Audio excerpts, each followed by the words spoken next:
Hey everyone, it's Karen, and on today's episode, I brought author Mike from UK, the one I've been posting about him shipping me all those books. So, yes, I finally brought him on so that I can ask him all these questions. So, thank you, Mike, for joining. Of You're welcome. It's an absolute pleasure. course. All right. So, you ready for all these questions to dive right into them? Yeah, go on then. Cool. All right, let's go. The first question I have for you is, how do you find time to write? Well, I'm retired for one, and it's not about finding time. It's finding a little bit of inspiration and you know keeping up with the story myself, because Mhm. yeah, it's you've got to make it while it's in your head. You got to write. There's no question about it. But no matter what you're doing, Yeah. and then it's putting writing on scraps of paper, then getting home. Can you hear that? Yeah. Somebody sent me a message. There you go. Yes. That's Yeah, it can be time consuming because of that. If you get the sidetracks, yes, it does get like golf gets in the way sometimes. okay. And Yes. and and I explained to you about editing a book for someone else. That Hmm. that that took up a lot of time, and it threw my concentration from my own story out the window a little bit. So I'm in the middle of having to get it all back together in my own head. Yep. I understand that. Life just happens all the time. All right. Yes, indeed. So the next question I have for you is, what is the best time of day for you to write? If I'm home, any, Mhm. I can sit and can make himself a cup of tea, and then I'll suddenly, and then I go back and write. If I'm in that time zone, Right. I can be driving. To actually write, to actually get to the laptop and start typing away. It can just happen now. Or I've even woke up in the middle of the night with an idea, and That's I could turn awesome. this off. And it's a demented woodpecker.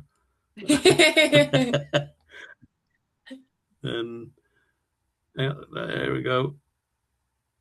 Do not disturb. They know what I'm doing. They might be, if this is live, they might be seeing it and saying, "Are you on a bad podcast?" Yes, I'm on Karen's Little World. Uh, Yes. All yes, I right. mean, yeah, that's anytime. Anytime. Cool. So the next question I have for you is, how do you know what to write? I know that you say like a lot of inspiration, but like, what do you know what to write? I just put down what I think. What's it in there first, in the brain first? Well, in my head, should I say? and and then and then see if it makes sense. And to be quite honest, because whether it's my imagination or not, I don't know. But um, most of the time, it does to me. But I've got to turn it into making it make sense for you as a reader, and that's for me is the difficult part. I know what I'm talking about, and I know how I want you to read it, but I can't I can't change your pattern of thought in how you want to read it. Do you know what I mean? And that's Yeah. the hardest part, trying to Yeah. find a center ground. I agree with that one. Trying to get everybody to be on the same level or same Yeah, page, I yeah. guess. So, all I right. try So to the keep next it simple. simple, yeah, that's really. I saw that in your book. I liked it because I got to finish your first book. I haven't got to your second one. I started reading the second one and then life happened. So, yay me. Yeah, So th- the next question I have for you is, how long does it take you to write a book? the differences took. Once I started writing, it took about 4 months, and I was working. It was before I retired, and I was getting home from work. One night, I'd be driving along at work, and then I'd be something would pop into my head, and I'd scribble it down. Then I'd dive in indoors. And well, one night in particular, I got home about 5:30 in the afternoon, sat down at the table and started typing away, and I didn't finish till 11 o'clock because I got the ideas of scribbling, yeah, Yeah. and I created 2,000 words. But Oh, it's wow. usually somewhere about 1,200 words a day when I do start writing. Yeah. Um, the second book, I mean, it's a lot bigger book, I suppose, but that took me the best part of a year, and I had a bit of time out because I simply got fed up with it, and I was in a bad headspace with it. Yeah, Yeah. as you do. Yeah. Okay. The next question I have for you is, what is the most difficult part of writing a book for you? Making it believable, making fiction believable, because you got to have a certain degree of like poetic justice, not justice, but poetic license. Mm. You know what I Yep. mean? Where it's not likely to happen, but you got again. I've got to try and make you believe that it can. Um, Hmm. and it's like in the first book, Indifferences, there's the court case. Well, that's my little court, not anybody else. It's not a real court in the United States or in the Great Britain. It's just my court, and what happens in my court is real. Right. For that moment, Right. for that moment in time when you're reading that book, it wouldn't actually happen in real life. It's just my adventure, my book. And I love that court.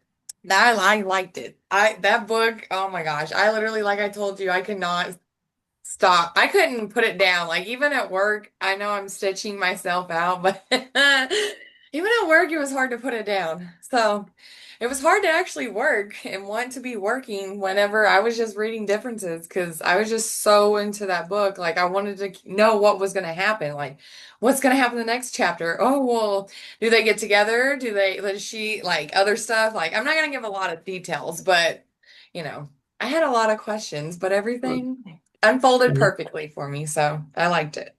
Yeah, it's. I try to keep them pacey. I mean, I don't want the events to linger. I don't know if I've told you when I've been talking to you on online sort of thing. Um, but I don't want to describe wallpaper. I call it describing wallpaper. I mean, Mm. apparently Dickens was a bit of a man for that. He'd dedicate a whole page to a strip of wallpaper type thing, describing every pattern. You want to know, you've got to do something to that degree, but Yeah. you already know what a pint of milk looks like, Yep. whether it's fresh or sour, So Yep. yeah, so you don't have to over describe it. So I keep it simple, and that keeps it pacey, and Yep. uh, and and change the theme regularly instead of Yep. when you finish that chapter, make the second one totally different, involving totally different people. Then Hmm. you're thinking about two things at the same time. Yep. Am I babbling?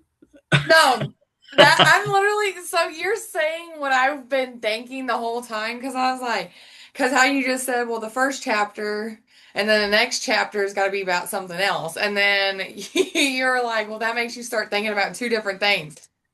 I Yeah, was actually a little annoyed at you at one chapter because I'm like, it changed over to something else. I'm like, no, I want to keep being, what happens here? I don't want yeah, to. yeah. But I It's was like like, a okay, I gotta. But I got your pattern where like one chapter was something and then the other one was something else. But then the next chapter, most of the times, kind of led back to the one chapter that I'm like, oh no, I can't leave this one. So I was like, okay, this is good. Like, yeah, that's why I said it had me on edge because I'm like, what's happening over here? I don't want to know what's here. But then I read that chapter, I was like, oh, so I have to know what's going on here to understand a little bit of this. But I just want to know what happens over here. Yeah, So, but it's the beginning might have been a bit slow because I had to mhm. describe it that way to Yep. justify the events that continued in the book, which did actually refer without very slim links, but there was sort of references and hints to what had happened in the first place in Hmm. 1962 to what was Yep. happening in 1983. Mhm. So, yeah, I mean, I'm going to be careful here because I give too much away, but I know. yes, but people didn't make the connection until they got to the very very end. Yep. I honestly wish you would write more books because I'm like, I love this author. Like, I love your style. I love your storylines behind, again, obviously just the first one. I got like 5 pages into the second book, and then just life decided to blow up on me. So, Yeah, but so when you're far, ready. like I said, the first one I loved it. So I need you to write more. I need that third one to hurry up and come out, Yeah, okay? so I did squeeze another chapter out on Wednesday, I think. So yeah, Good, yeah, good. yeah. I'm hoping. I don't want to make it as big as the second one. The second one had to be the size it has because it. I Yeah. didn't decide for it to be a series until halfway through the second one. So Mm, I had to make the second one is the way it is for a reason, right, and the reason becomes clear at the end. But I will say that the final book will be a final part of the series, and it will be obvious. And I think there might be a little bit of a cliffhanger on the end of it, but but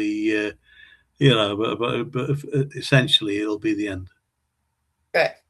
Well, I'm ready for it. You better hurry up and get it out because I want to Yeah. read it. Soon as I get through your second book, where I need that third one in my hand.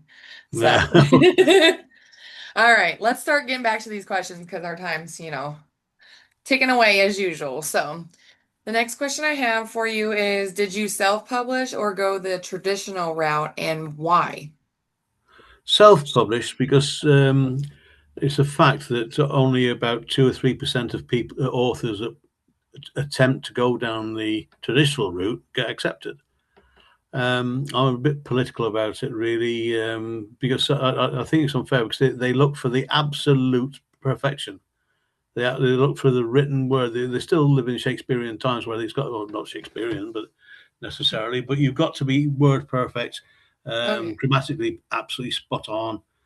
But we don't live in that sort of world, and and there's, because of their determination to keep it pristine clean, there's thousands and thousands of brilliant stories not being told, Right. and so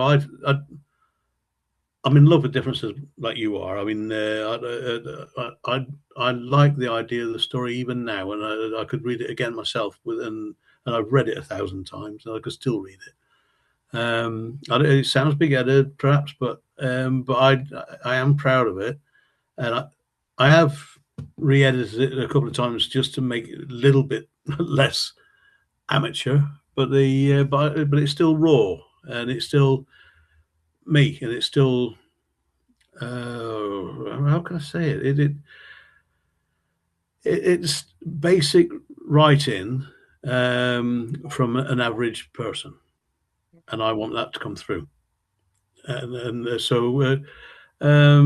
self-publishing is difficult. It's fraught with it's proved to me to be very very expensive and financially expensive. And there's trouble, and then you start running out of people you can trust. And because there's always somebody who wants a bit of you, isn't there? Yeah, that is true. Hmm. All right, so the next question I have is, what important advice would you give a first-time author? Do what you feel is right. Justify yourself. Justify your story, and go for it. It's even if you think, oh, I don't like the sound of that. Mhm. Someone else might like the sound of it, and the run of it. Just do it. If you've got it in you to think of the if you've got the imagination to think of a story, you've got the ability to write it. That's as far as I'm concerned. Yeah. I 100% agree with that. You can Mm. think it, just do it. Yeah. Yeah. I mean, it's like anything else. And there's lots of things in life I can't do. I've been playing golf for 35 years. I'm still rubbish at it. But Oh, no, stop no, it. I'm not putting myself down. I'm being actual fact, but I enjoy doing it. So if I'm not beating myself up by being, Yeah. 'cause, I just enjoy playing it, and the same with writing. I do enjoy writing, and I've not got, but these are my first but ever books, and if you've seen my author bio type thing, my English grammar teacher, ironically enough, he was a chap called Don Clare. He was a lovely man, and he said, "I'll try and do his accent. You got a story in you, Tamblin. You need to go out and tell it." That's It took great. me all these years to actually do it. But yeah, bless him. I'd be rest in peace. He's a lovely bloke. Yeah, well, I'm glad that he pushed you to do that because again, I love your book. I'm so glad I got it because honestly, I would buy it a million like I would like hands down I would recommend your book to anybody because I love it so No. much. Like just take it, just read this book. So, all right, the next question I have for you is what inspires you to write? I guess I kind of already asked that a little bit up there. So let's just skip that question. When did you first realize you wanted to be a writer? A long, long time ago. Yeah, not more recent than my school days, but I would say about 25 years ago. We got this story. Differences was in my head 25 years ago, and I started writing the. I did actually start writing it then, and I read a bit out to a friend who said, "Oh, I haven't got time to listen to that." Oh, all right. And I stopped, and but all the time, I will say I had the ending in my head all that time ago. I just had to find the start and the middle bit. And Yeah. yeah, but yes, I mean, I wanted to do it, and I really, in the grand scheme of things, I had time because I was a long distance lorry driver covering all over Europe. So I had a lot of time parked up where I could have just doing nothing, where I could have written, couldn't I? It would have been longhand. I'd have to type it up when I got home, um, but I never pushed myself hard enough to do it. But now I have. Yeah. All right. So the next question I have for you is what are your favorite books to read other than I, yours? yeah, to be quite honest, I'm not a massive reader. I'm not. Is the word voracious? I do read it if I pick something up, um, and I like it, I'll read it rapid. And what was he called? Um, he wrote No Country for Old Men, the film, and I read the book before the film, and it's escaped me. McCarthy. Anyway, have you read that book? Mm-mm. Have you seen the film?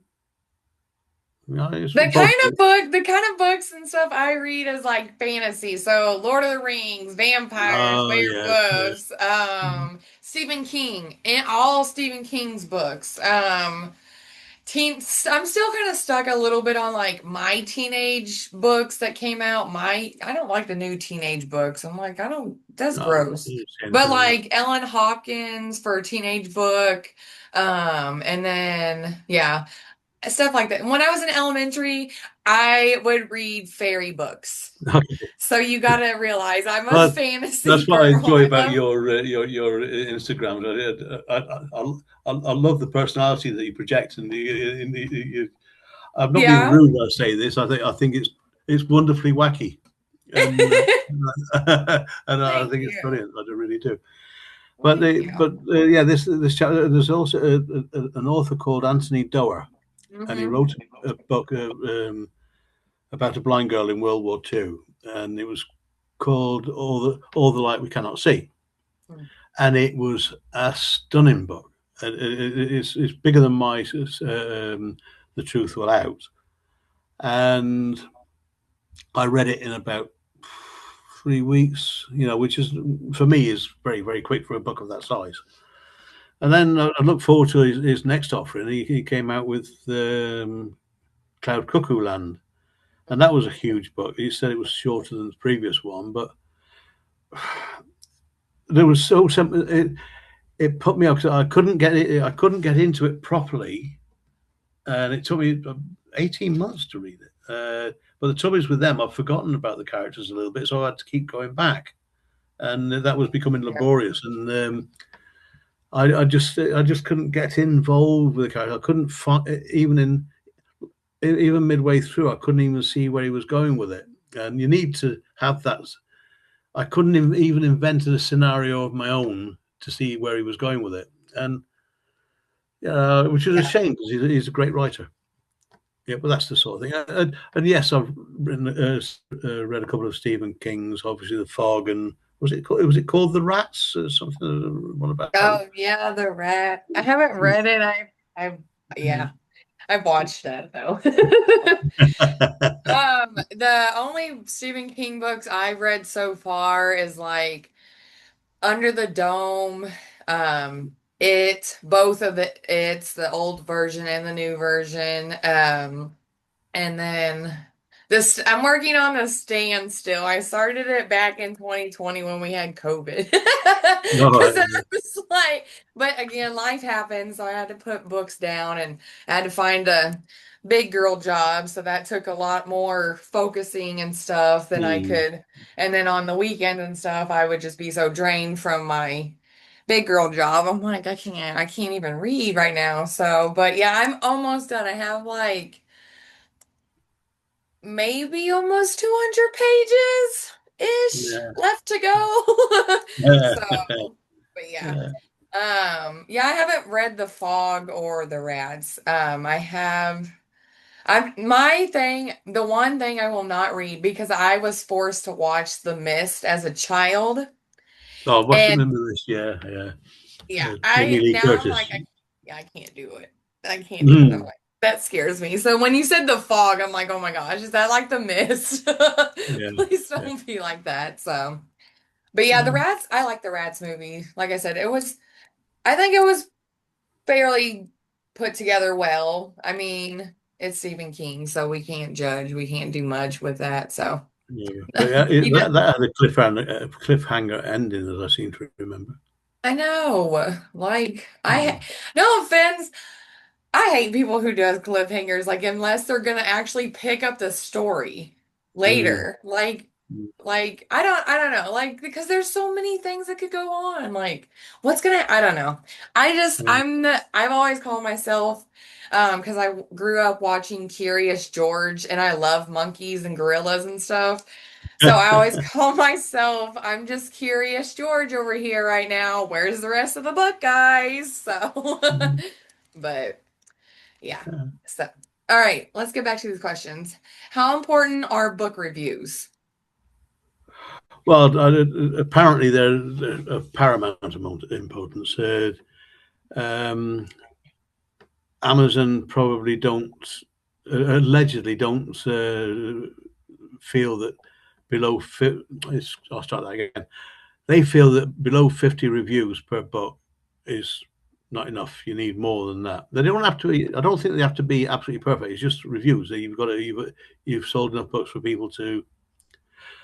My reviews are only differences has attracted 30 reviews and giving it 4.6 rating. I've got to get that in. A 4.6 rating. If if everyone that had bought the book had given a review, I would have 280 odd reviews. It's only sold 280 so far, but that's all about the advertising rather than anything. And yes, I mean the more people that like it, review it, the more people will think, oh, that sounds like a good idea. I'll have a look at that. And Yeah. yes, so I think they're very important. In short, Yeah. All right. And the next question I have is what is your favorite part of being a writer? the imagination, Mm-hmm. having that imagination, the stuff that goes in. I'd be a psychologist nightmare. You know, there's so much goes on in my head, and I do overthink things, and I think that that gives me that little bit of scope to create in my Yeah. own mind, in the world of Mike Tamblin. It's Yeah. what's going on in your end. What's going on in your end, Mike? I don't know. Right. Yeah, Yeah. yeah, it's imagination. Imagination. All right. So the next question I have for you is what makes a great story? The characters. You got the character. If you make them as real life as possible, Hmm. and a lot of differences had a lot of love in it, and uh, people find it strange that a man could uh, write such a book. And so, but it's by doing so, I've given them humanity, my characters' humanity and feelings, and feelings that you, as a reader, can tap into. Yeah. Yeah, I like that. You did give your characters feelings. I can tell you that one for sure. yeah, yeah. You gave me feelings too at the end, towards the end. I was crying because I was like, certain scene happened, and I thought something bad was just gonna continue, but it got better. So Uh that oh. that it was like right towards the end of the book, Uh, and they were in a barn. All the characters were in a barn, I think, if I remember correctly. So I'm hoping you remember what I'm talking all the characters about. were in a barn. Yeah. Uh, it started off in a barn with Oh yeah, it George did. and Mike, As they were little Michael and girl. Cynthia. Yeah, Yeah, but it was Mike and Cynthia, and then the bad guy was in the barn. The I one, can't. okay. The one who tried to um had Cynthia, and then he had the two kids as well. I'm lost. Sorry. The Okay. the real bad guy was it was John Smith. Yeah. Yeah, and he was he turned in because of envy. Hmm. He did George a bit of damage, and then Yeah. there was another bad guy when the kidnap scene was going on. Okay. Okay. Yeah. I might have got them mixed up then. Because I'm Yeah. thinking of the first guy, I think. Because he had an adopted sister. That's right, he was. Yeah, John Smith was adopted. Yeah, Okay, yeah. okay, yep, okay. Um, okay, so the next question I have is, what's the most surprising thing you learned while writing your books? That I could come out with it. I could. Gosh. Yeah. Again, it's going back to the imagination thing. It surprised me that I could just keep on typing and not even having the excuse my hands. If you chop my hands off, I won't be able to speak. But I do the same thing. I literally talk with my hands. I hate that. Like, it's so bad. I know people just want to handcuff me and say, put your hands on the table and stop doing this. yeah, but I know my boss is over me. He's probably wants to chop my hands off because he, but he knows I need him to do his, because I'm his yeah, admin. So you will he's be able to work. like, Yeah. just talk. So he don't Well, listen to the hands. He washes the mouth and face. So that's what he's learned. Don't listen to yeah, the hands. yeah, yeah. Yeah, I do these things. Right. It's over Yeah, there. yeah. You know, But yeah. anyway, I forgot the question now. Oh, sorry, what was the question? Sorry. It was, what's the most surprising thing you learned about writing your book? And then Yeah, you said that you could come up it's with it. that I come up with it. It's what I can come up with and what I can make my characters do and say and think. And do I really think that way? But I don't think so. One chap who bought the book, he said, "I can't wait to read it and get into your imagination." Well, whether he did or not, but whether he found anything in my imagination, and you that is more pertinent to the truth will out. There's a lot of stuff in there you'd probably think, what's he thinking about? You know, but it's the facts that things whirl around in Mike Tamblin's world. Yeah, Yeah. so that's the most All right. yeah. So the Good next question. Very question, good yeah, question. thank you.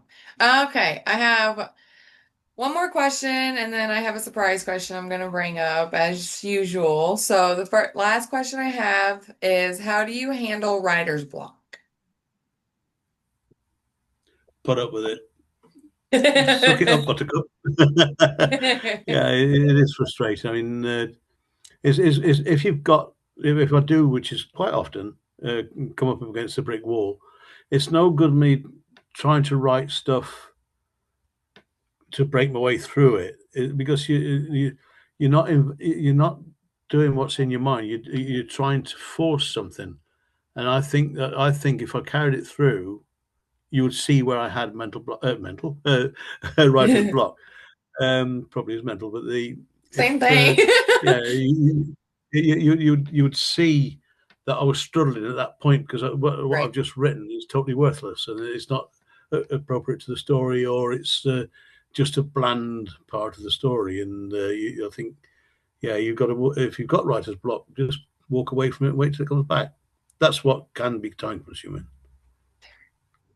I agree with you. Just walk away from it. You can't, you gotta clear your mind to go back to it and see there goes my Yeah, hands absolutely. again. But Talking that's what with I my say about hands. said about with the with the um, editing that book. You know, Mhm. it filled my head with so much other stuff that I couldn't. I had to give my head time to clear its space again, so I could get back to Yeah. what I'm thinking about rather than what Yeah. she's thinking about. Mm.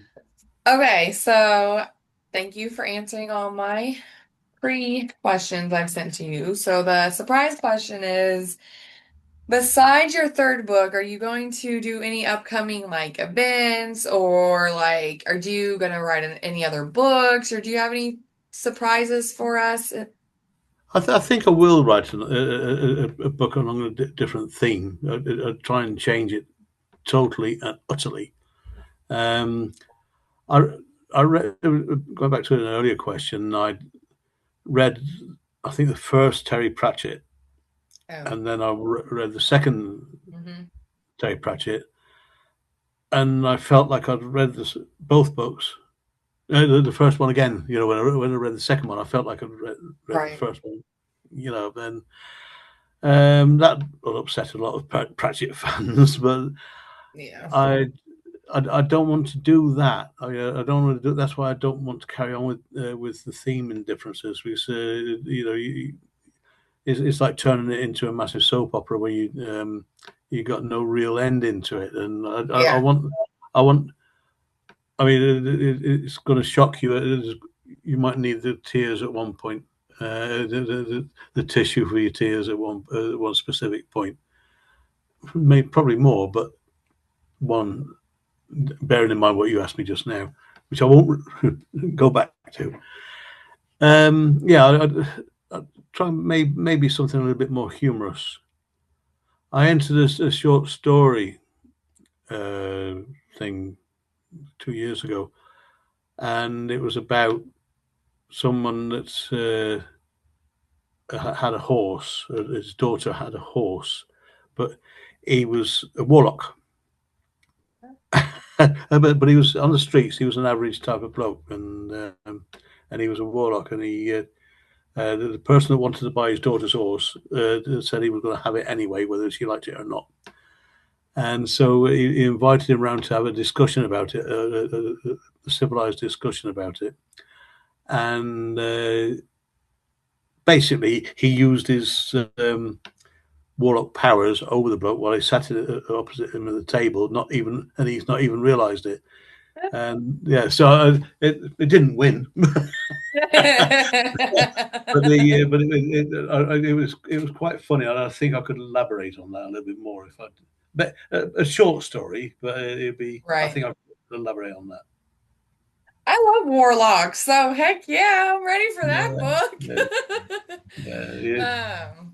All right. Well, I guess that's all for now. So thank you for accepting my request to come onto my podcast, and thank you for sending me all your books so I could read them ahead of time. Well, I tried, but life. So, but I do appreciate you always being so kind and generous to me, and just always checking in on me, and be will and your willingness to do these questions and just hop on whenever we have time. So I really appreciate your time today, Mike.